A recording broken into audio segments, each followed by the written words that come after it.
দিনহাটায় প্রকাশিত হলো দুর্গাপুজোর গাইড ম্যাপ ও পরিচয়পত্র। দিনহাটায় দুর্গাপুজো উপলক্ষে প্রকাশ করা হলো পুজো গাইড ম্যাপ। সোমবার সন্ধ্যায় দিনহাটা নৃপেন্দ্র নারায়ণ স্মৃতি সদনে এক অনুষ্ঠানের মাধ্যমে ওই গাইড ম্যাপ উদ্বোধন করেন উত্তরবঙ্গ উন্নয়ন মন্ত্রী উদয়ন গুহ।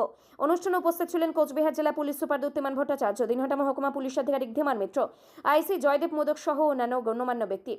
এই গাইড ম্যাপের সঙ্গে এক বিশেষ পরিচয়পত্র তৈরি করা হয়েছে। এতে একটি ছোট্ট চিরকুট সংযুক্ত রয়েছে, যা শিশুদের পকেটে রাখা যাবে।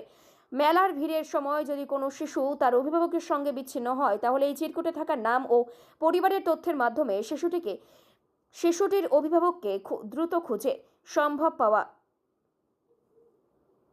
তাহলে ওই চিরকুটে থাকা নাম ও পরিবারের তথ্যের মাধ্যমে শিশুটির অভিভাবককে দ্রুত খুঁজে পাওয়া সম্ভব হবে।